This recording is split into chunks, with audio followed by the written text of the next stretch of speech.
And again, I say ahoy! It's about time we did a show in the great Commonwealth of Kentucky, where the skies are always blue, according to Bill Monroe, great mandolin player, crap meteorologist. Just so you know, we have an actual meteorologist on staff tonight on account of the lightning and all, so if we go off the air unexpectedly, it's just because our lives are in danger. So happy to be here at the Iroquois Amphitheater. Kentucky is a musical home of mine, so I hope you'll forgive me if the show becomes something of a tour through the Kentucky Bluegrass classics. But it's also, that's the sound, the sweet sound of forgiveness right there. But it's also a literal home of mine. My folks moved us to Murray, Kentucky when I was 14 years old. We moved there from Idlewild, California. My impression at the time was that we moved because both sets of my grandparents had gotten divorced, and there were just too many Christmases to attend in Southern California. So we came to Kentucky, where divorce is illegal.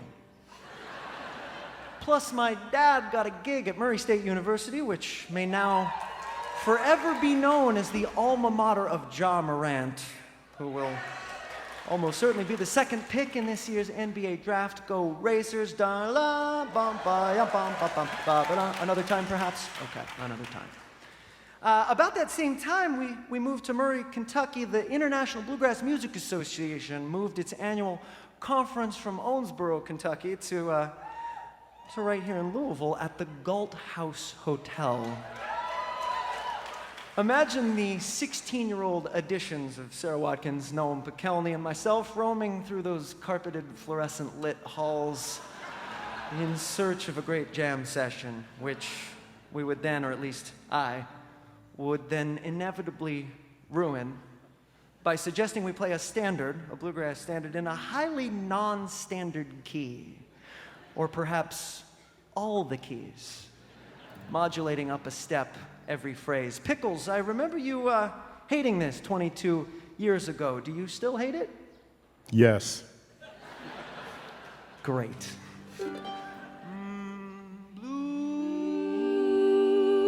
Moon of Kentucky, keep on shining.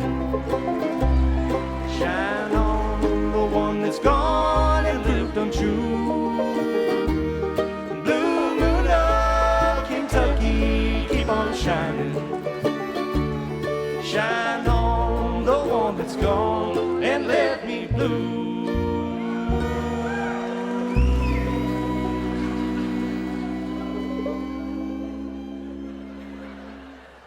And that's how I impressed a grand total of 0 girls in 1997.